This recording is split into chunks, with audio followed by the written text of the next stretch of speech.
por adolescentes, como el que tuvo como víctima a la joven María Fernanda y a su bebé en gestación.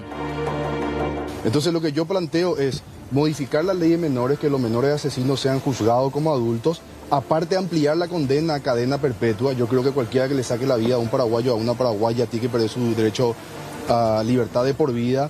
3, activar este plan de rehabilitación obligatoria que a mí me parece muy interesante, porque no es que le mandamos, los perros te dicen a los Bukele, ¿verdad? No es que le mandamos a los Bukele a una cárcel a que se pudra. Nosotros buscamos una rehabilitación, pero no voluntaria, obligatoria. Cualquier persona que tenga el atrevimiento de sacar la vida de un paraguayo o de una paraguaya tiene que perder su libertad, su derecho a la libertad de por vida. Este joven hoy que va a ser sentenciado por el crimen de Fernanda, va a salir a los 25 años.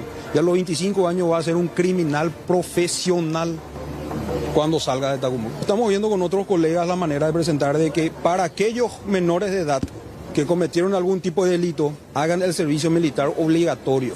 Y ese servicio militar obligatorio van a estar dentro de las oficinas castrenses, en donde corresponda, y va a tener un régimen totalmente diferente. Reconocidos juristas del ámbito penal coincidieron en señalar que la solución no pasa por el solo hecho de aumentar las penas o bajar el umbral de imputabilidad. Sí se podría elevar, pero no equiparar a la de un adulto, pues yo creo que ahí sí tendríamos unos inconvenientes de orden constitucional. Elevarse por lo menos hasta el 50% de la pena para un adulto, pero no se podrían aplicar, por ejemplo, las medidas de seguridad. Aparenta que 8 años de pena privativa de libertad no sería el marco penal correcto, pero tampoco la imposición de una pena privativa de libertad superior va a generar ningún tipo de posibilidad real de que esa persona eventualmente sea readaptada a las pautas de comportamiento y ella en sí misma no sea un peligro para la sociedad. Lo cierto es que se trata de una problemática bastante compleja que requiere un amplio abordaje interinstitucional.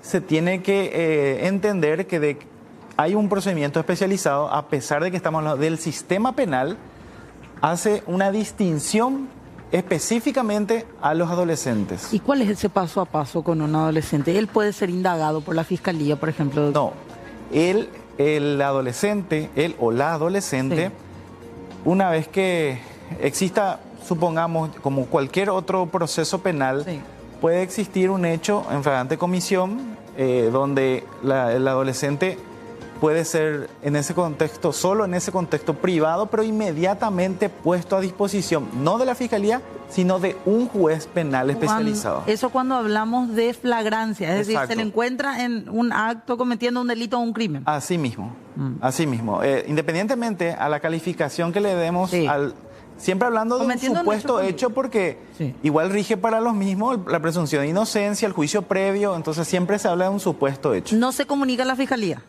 Se comunica porque claramente es el que tiene la representación de la acción, sí, y de inmediato la fiscalía no puede ordenar detención. Okay. No puede, así como ocurre con el adulto, sí, en este caso nos rige el 240 que le da facultades al Ministerio Público de ordenar la detención del adolescente. En este caso, solo el juez establece esa posibilidad porque eso lo dice el artículo 427.4. Pero puede ordenar detención el juez. El juez puede ordenar, el juez puede ordenar, pero le tiene que solicitar al Ministerio Público. Pero tiene que ser un juez de niñez y adolescencia. De penal adolescente. Penal adolescente. Eso es bueno que lo haya dicho porque hay que distinguir. Existen los jueces de la niñez y adolescencia, sí, y existen jueces penales de la adolescencia. Porque no hay juez penal de la niñez. Claro. Entonces, el juez de la niñez es el que entiende, por ejemplo, casos de filiación, ese tipo de exacto. Filiaciones, exacto. Todo lo que es puramente, diríamos, la vía civil del menor. Para entender, no, porque esto tenemos varios minutos para charlar, pero los delitos están tipificados por el Código Penal. Así mismo, como le dije, no tenemos pues una norma específica, es decir, un código específico, sino tenemos un capítulo tal. Entonces, lo que usamos es el Código Penal, o le llamamos Código Penal Común, le dice la 1680, sí, donde en el artículo 13 nosotros identificamos qué son delitos y qué son crímenes. Hablamos de delitos cuando el marco penal va hasta 5 años. Hablamos de crímenes cuando supera los 5 años. Doctor, en un segundo vamos a pedir que por favor nos diga los puntos principales en lo que se diferencia un proceso cuando la persona investigada es un adolescente. Sí, Un ratito, así insistir un poco sobre eso, porque tenemos más gente para charlar en la tarde-noche de hoy. Así es, está vía Zoom el psiquiatra Agustín Barúa Cafarena, a quien lo saludamos muy atentamente. ¿Cómo le va? Gracias por atendernos. Escuchándoles muy atentamente. Gracias doctor por atendernos. Bueno, creo que esto hasta plantearlo un poco para todos, ¿verdad? Un caso de violencia como el que nos toca vivir nos cuesta un poco abordar, doctor. ¿Qué podemos decirle a la gente que estamos, o a nosotros mismos, ¿verdad? Que estamos que estamos conmovidos realmente por el último caso que ha tenido tanta notoriedad? Sí. Yo les quiero decir desde dónde lo voy a hablar. Le voy a hablar como investigador en salud mental comunitaria. Yo trabajo desde la psiquiatría y desde la antropología. Y ahí primero quiero introducir 3 puntos centrales para poder pensar este proceso, ¿no? Según cómo estamos viendo las reacciones. La primera es, nosotros creo que tenemos como sociedad una fantasía de que el castigo sirve para todo. Inmediatamente reaccionamos. El problema con el castigo, pensado así, es que es desde el miedo. Y el miedo nos impide pensar. Cuando yo tengo miedo, ataco o me defiendo, pero no pienso. Lo segundo que tenemos como elemento para ver por qué operamos desde tanto el castigo es que tenemos una historia traumática como sociedad muy fuerte. Uno generalmente reproduce lo que recibió y hemos recibido mucho castigo como sociedad, ¿no? Tenemos una especie de pedagogía de la insensibilización de tanto castigo acumulado, ¿no? Es una sociedad acostumbrada a anular su sensibilidad. Entonces, cuando el dolor aparece tan fuerte como ustedes están testimoniando, hay una especie de anestesia del castigo, ¿no? Y el castigo, ¿por qué anestésico? Porque es más fácil encontrar un culpable y cerrar la puerta, pero el horror va a volver porque no lo desmontamos. La segunda cosa importante que me parece de marco para pensar esto es que yo creo que el castigo no sirve si hay privilegio. O sea, el castigo no es ejemplarizante, no es creíble si hay una desigualdad. Nosotros tenemos una sociedad extremadamente desigual como derechos, acumulando muchísimos privilegios a algunos sectores muy pequeños. Entonces nuestras cárceles son cárceles de pobres eminentemente. Entonces no se cree en el castigo como solución y no cumple su razón cuando es discriminador y es impune. Y el tercer gran problema del marco, yo creo que es que intervenimos sin comprender lo que intervenimos. Como intervenimos reactivamente, muy angustiadamente, no pensamos por qué pasa lo que pasa. Yo quiero proponer 5 preguntas para pensar por qué pasa lo que pasa en las relaciones intergeneracionales, ¿no? Yo, como tengo una mirada más de la salud mental, no se puede pensar solamente el corte joven o el caso de este adolescente aislado, sino qué pasa en nuestra sociedad en términos de las relaciones entre personas jóvenes y personas adultas. Primera pregunta, ¿qué sentido tiene la vida y la muerte si para las juventudes no hay derecho ni futuro posible? Al no tener perspectiva de futuro, a uno ya no le importa porque no tiene que construir, porque no está vedado ese futuro, ¿no? La promesa de la educación, que es la principal promesa que le hacemos a las generaciones jóvenes, no la alcanzan las mayorías. Pregunta 1. Pregunta 2.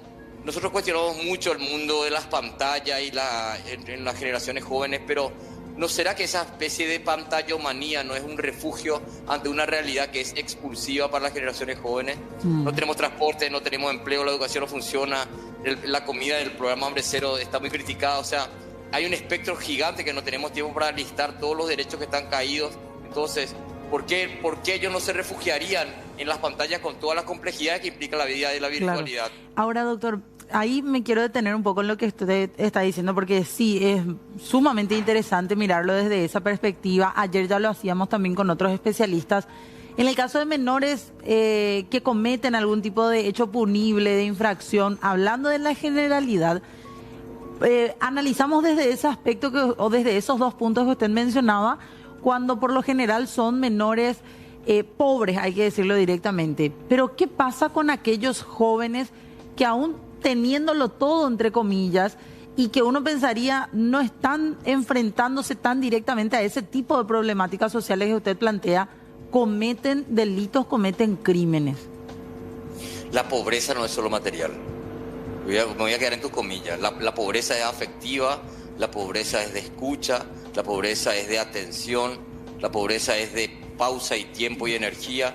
O sea, nosotros pensamos que a veces está circunscripto a los derechos materiales y esos son concretos y son ineludibles. O sea, no hay salud mental con hambre.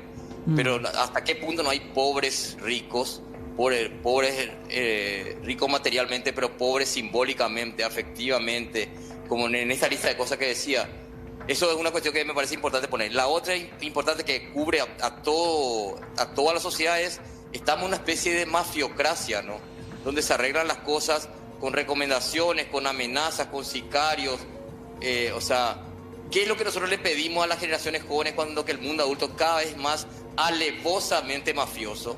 ¿Por qué los jóvenes no van a ser mafiosos también? Van a ser abusivos, atropellantes, crueles, etcétera, si es el modelo de éxito adulto que estamos poniendo, ¿no?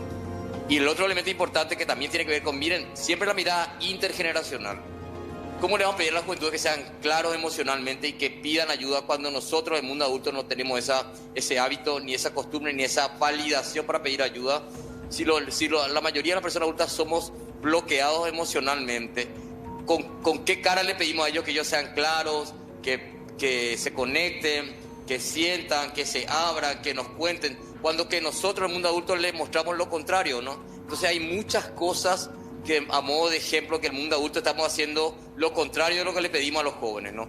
Doctor. Ahora yo listé 5 preguntas, cierro con esto, listé 5 preguntas, pero no de nada nos sirven las preguntas si no tenemos una actitud abierta de escucha. Nosotros tenemos un listado gigantesco de eventos. Yo suelo ir a televisión cada cierto tiempo, cada vez que explotan estas cosas. Sí. Pero nosotros no escuchamos las explosiones, o las escuchamos un ratito y después albirroja corazón, ¿verdad? Después nos vamos a otra cosa. Entonces, que tenemos que hacer un ejercicio muy autocrítico como mundo adulto para ver por qué nos cuesta escuchar tanto estas interpelaciones juveniles. Estamos comunicando de una manera constructiva, ¿usted cree, doctor, esta situación última de violencia? Como medio, Messi, seguramente. Como medio, como periodistas en general.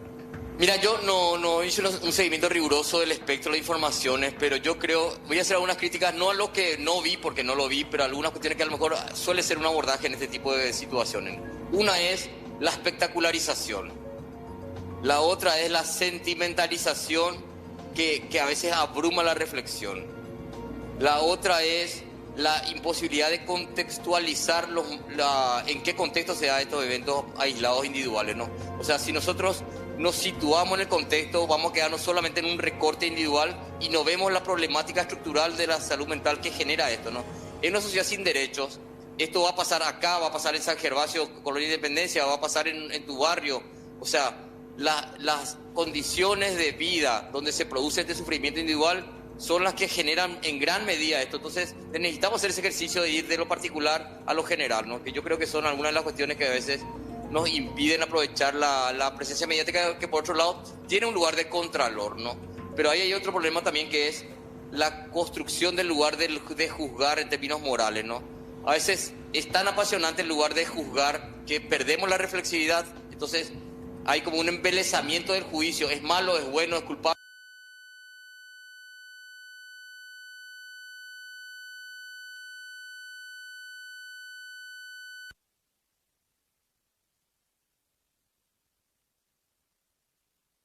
Porque ayer todo también pinta nos que se va a decían. seguir agravando más. Ahí recuperamos el audio, doctor, perdón.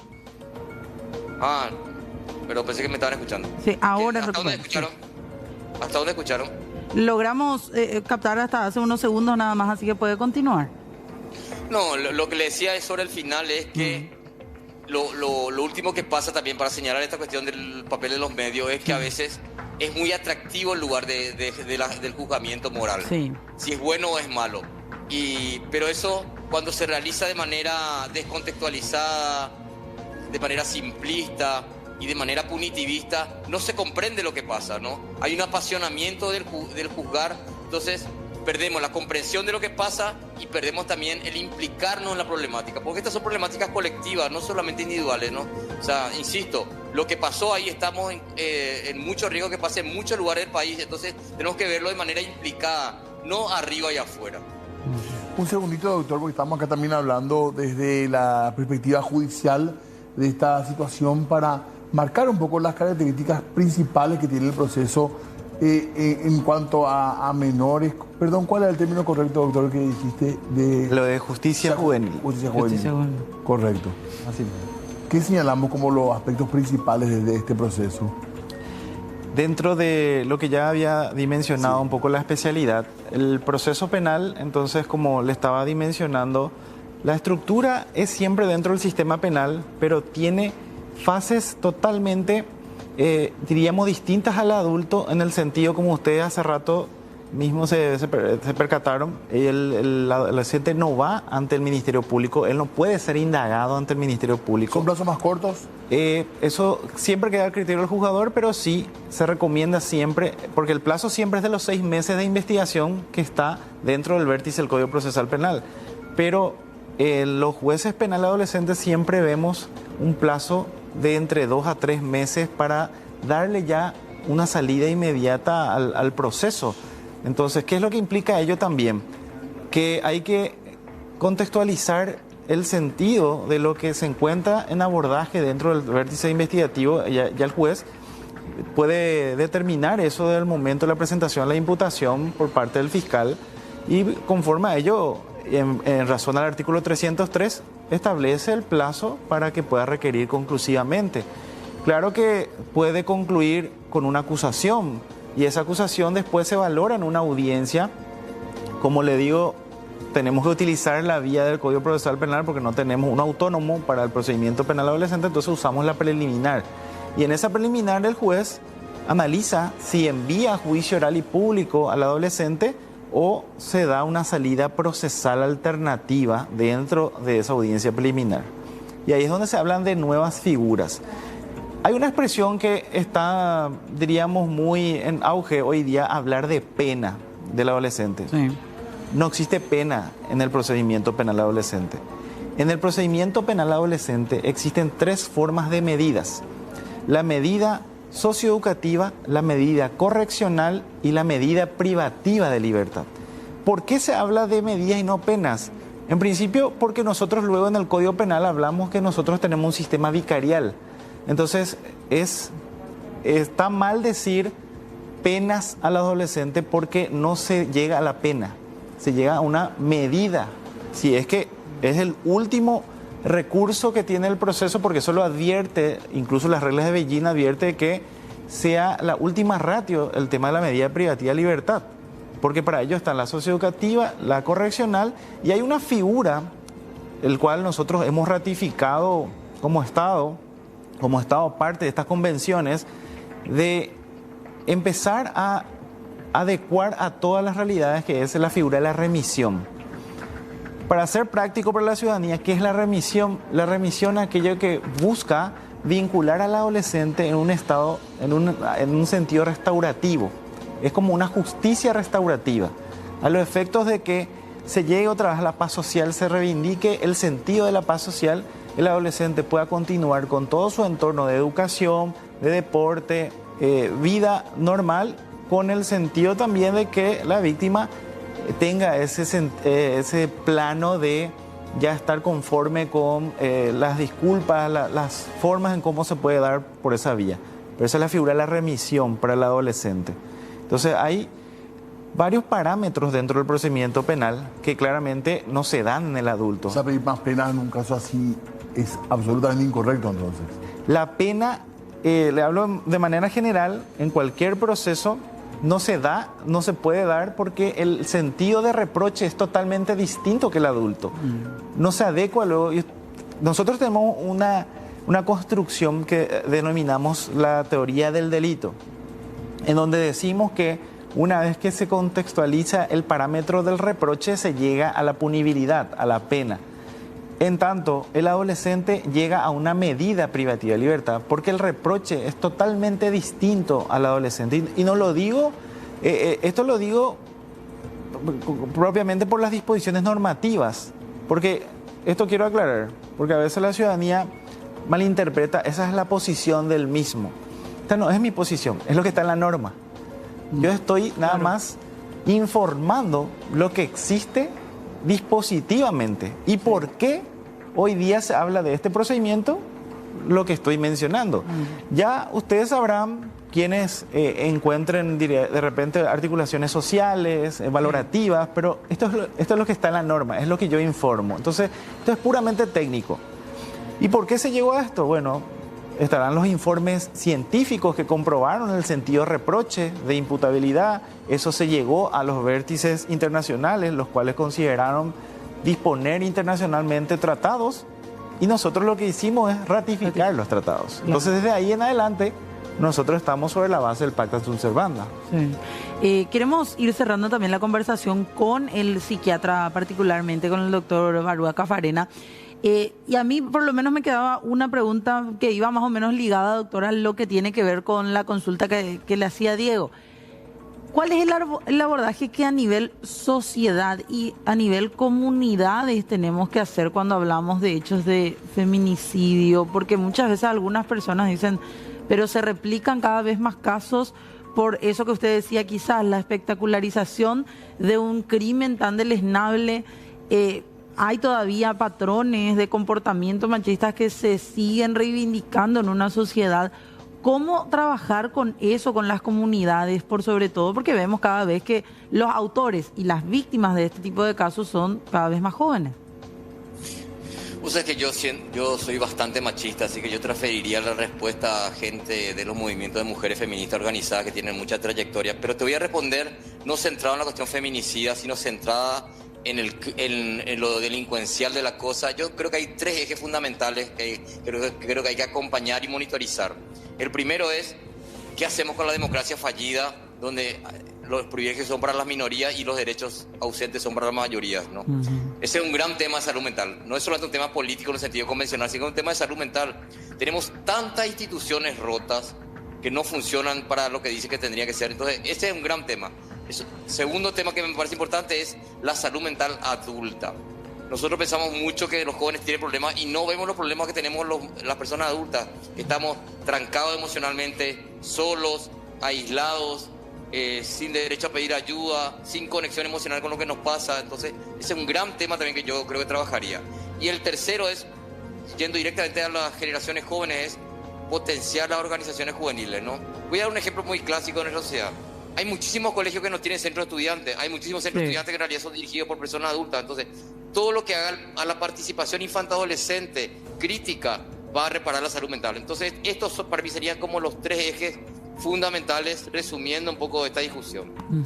Doctor, le agradecemos mucho por este contacto. Vamos a estar volviendo a acudir a su opinión y también a su análisis cuando así sea necesario. Con gusto, agradecido, un saludo para la gente. Muy amable, doctor.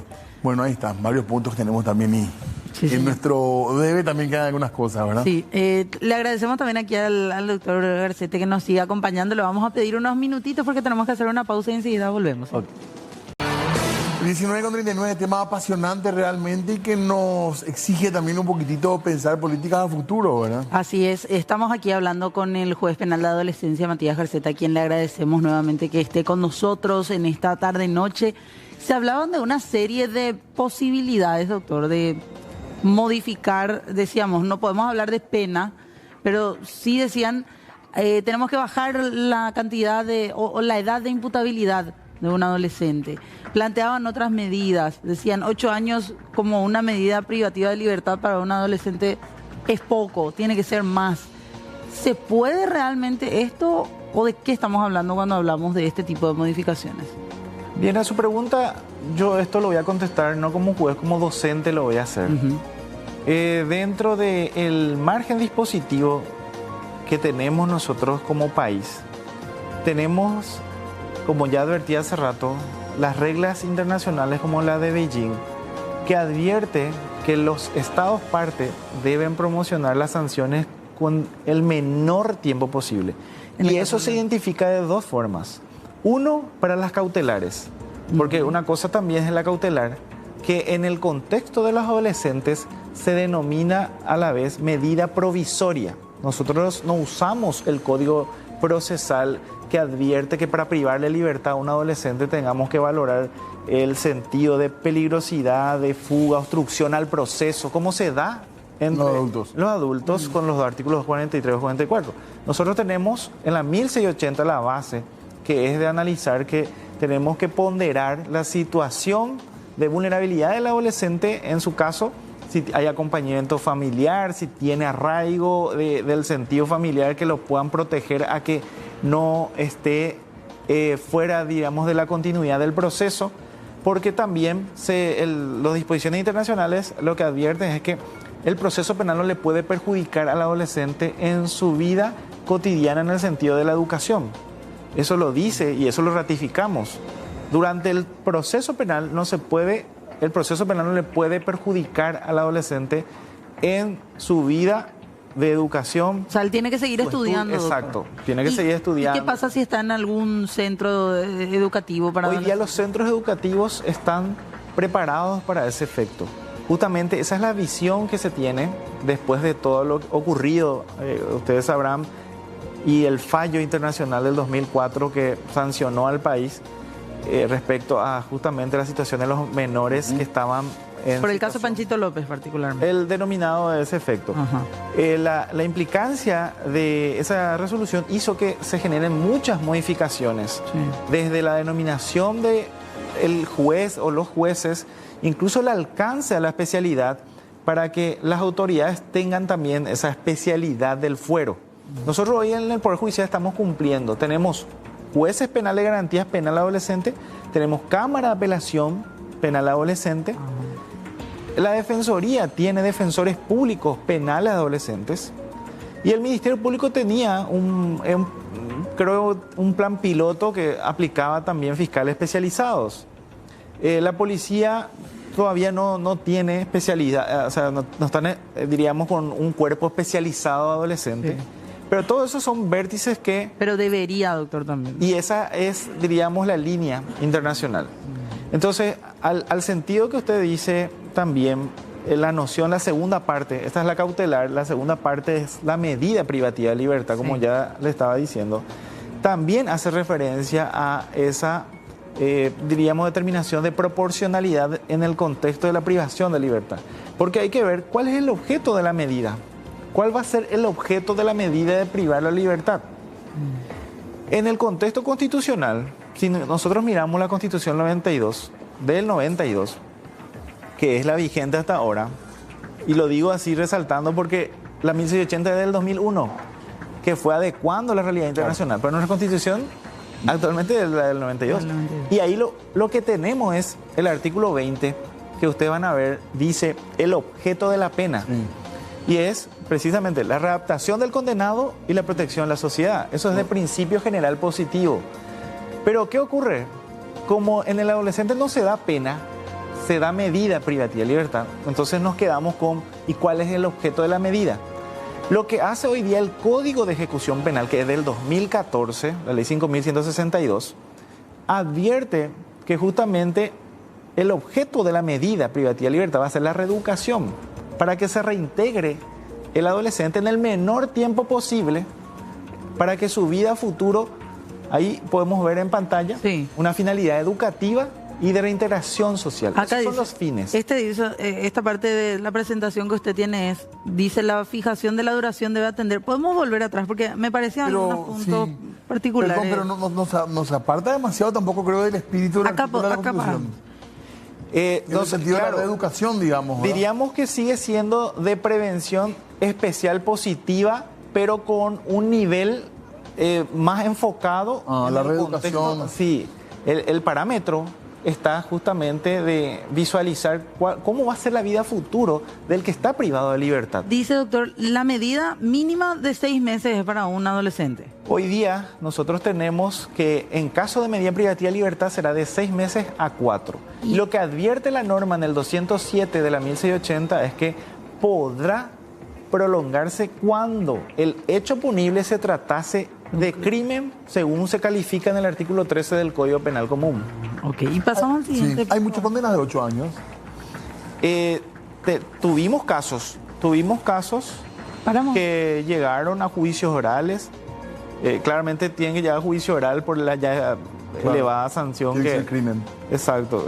No, pero más todavía por el margen, ¿verdad?, de la sanción, porque nosotros tenemos vértices procesales que nos permiten llegar hasta ese quantum en la audiencia preliminar.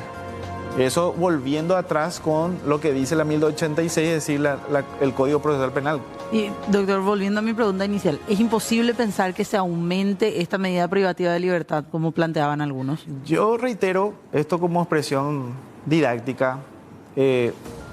miremos las disposiciones normativas. Yo hablo solamente de lo técnico, como le digo, no es mi posición, claro, es lo que existe, es lo que trazamos dispositivamente.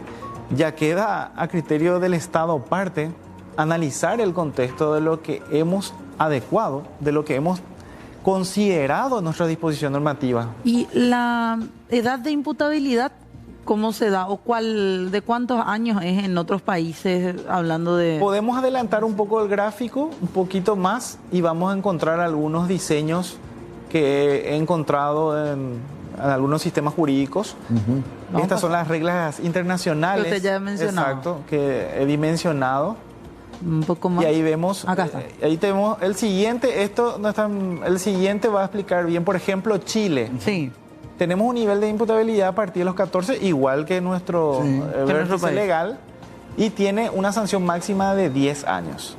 O sea, a nivel Iberoamérica, diríamos, es el vértice más elevado que van a encontrar. Chile es el más alto. Entre los que están dentro de... ¿Y Argentina qué pasábamos? Argentina tiene un vértice ahí de tratamiento distinto, porque tiene, otra vez o considera, mejor dicho, la sanción de acuerdo a los delitos que tengan una sanción más de 2 años de pena privativa de libertad según su código penal. Pero fíjense los siguientes, después de Chile, no recuerdo, Colombia también tiene nuestro mismo marco, ¿verdad? Claramente, lo que yo le estoy mostrando es lo que llega, a lo que llega. Claro. El margen máximo de lo que llega. O sea, Colombia también tiene. Estas son fuentes oficiales, son de fuente abierta, ustedes lo pueden ver, ahí justamente está hipervinculado esto. Sí. Otro, nada más para mostrarle por último, otro caso, el siguiente. A ver un poquito el siguiente, por favor. Ecuador. Ahí tenemos un 12 margen. años. Ahí, eso sí, baja la imputabilidad, pero tendrán sus análisis, ¿verdad? Claro, pero la sanción es menor, también la sanción máxima es de apenas 4 años. Lo resaltante de Ecuador es que incluso a nivel constitucional ellos tienen una distinción para el procedimiento penal adolescente a nivel constitucional, cosa que nosotros no lo tenemos porque todavía nuestra constitución no se adecua a esa realidad. Claro. Ese es otro parámetro, digamos, que todavía tenemos que analizar. ¿Usted en lo personal usted piensa que está bien, digamos, esto, o usted creería ya, no como juez, a lo mejor como jurista, como... Yo considero que las líneas internacionales han pasado por todos estos análisis. No crean que estas circunstancias ocurren desde ahora. O sea, se dan, pero en otras sintonías, en otras circunstancias, en otras, diríamos, en nuestras eras, pero al fin y al cabo todo esto ya fue debatido. O sea, por el sistema internacional se viene analizando todo este contexto de desde cuánto podrían ser, desde hasta cuánto podrían estar adentro. Todo esto ya es una cuestión que el sistema internacional lo contextualizó. Entonces, como les digo, nosotros no tenemos que cerrarnos a lo que el sistema ya reflejó. En general, en el mundo jurídico no hay mucha tendencia ahora a pedir siempre penas más duras. ¿Esa es una reacción que tenemos nosotros, digamos, como sociedad, o no es así? Y yo creo que eso siempre se da, no creo que es decir que en el decir del paraguayo nomás, porque a nivel de análisis comparado, y yo lo digo como ya también investigador de derecho, todo siempre tiende hacia esa determinación. Este es un cuadro último que ahí ustedes están pudiendo ver. Hice ya un conclusivo de por qué tenemos lo que tenemos. Porque, como les digo, yo hoy vengo a decirles lo que hay. No quiero adentrarme mucho en el contexto de si esto está bien, si esto es lo que hay. Esto técnicamente es la disposición positiva que tenemos. La Constitución, la 1680 y los diversos tratados acompañan que esto sea una realidad. Entonces, esa es la funcionalidad. Nosotros tenemos que cumplir un vértice de legalidad, porque decimos que marcamos el contexto de legalidad. Claro, ahí podemos poner a pleno esa imagen para ir cerrando un poco la charla también respecto a estas normativas, la edad de imputabilidad también. Y mientras tanto, doctor, y para cerrar al menos de mi parte, hay que pensar en volver a definir, o mejor dicho, intensificar que los centros educativos sean realmente centros de reformación de nuestros jóvenes, porque muchos dicen, los jóvenes se van a estos centros, comúnmente se le llama cárcel entre la gente, no tanto estamos adecuados a decirle centro educativo, pero se les manda a la cárcel a un adolescente, te dice la gente, y salen peor. O después vuelven a ingresar a un sistema aún más perverso, delincuencial, o vuelven a cometer delitos, crímenes. ¿Hay que pensar realmente en una mejor educación dentro de estos centros? Yo le voy a decir por experiencia, me tocó, normalmente los jueces somos invitados cuando termina el año lectivo en el centro educativo. Somos nosotros los que le entregamos su título, porque somos invitados especiales de repente del centro educativo. Y hoy se ve realmente, y lo puedo decir, cómo muchos están realmente aprovechando el sistema. Un chico que había ingresado, ese día estaba egresando de su secundaria, él salió mejor alumno, mejor compañero, mejor egresado, fue prácticamente mejor deportista, todo. Entonces, la vinculación del sistema, como ocurre también con los adultos, porque esa es la pregunta que también se hace, es siempre un reflejo, yo creo que personal y a la vez de acompañamiento familiar. Porque es lo que muchas veces notamos. Ahí están muchos chicos que tienen acompañamiento de su familia y otros que por circunstancias de imposibilidad material, porque la familia no puede costear para irse hasta esos lugares, para ir a visitarlo y demás, de repente se quedan como un poco más solos, ¿verdad? Pero la realidad es que realmente el sistema, ustedes tienen que ver, el centro educativo, hoy día incluso estamos aportando, hace poco se habilitó la peluquería y todas las donaciones de los juzgados estamos remitiendo para que se compren los insumos. Ellos están gestionando eso, están perfeccionando en labores, diríamos, en varias formas en cómo ellos van a poder potenciar una vez que salgan. Ese es el ideal, ¿verdad? Claro. Reeducarse. Entonces, yo creo que no tenemos que cerrarnos a lo que hay, porque capaz no lo conocemos todo. Y a veces ocurre que una circunstancia fáctica promociona que volvamos a traer a colación el análisis que siempre se fue haciendo a nivel internacional. Claro. Doctor, muchas gracias por el tiempo, ha sido muy amable. Por favor, muchas gracias a ustedes por la invitación y espero que la ciudadanía pueda comprender, como les dije, esta no es una posición personal, esto es una integración normativa de lo que hay para que sepan por qué existe este procedimiento penal adolescente. Muchas gracias. Gracias, doctor. Nosotros nos vamos despidiendo ya, Diego. Volvemos mañana con más puntos de vista, por supuesto, ya día viernes.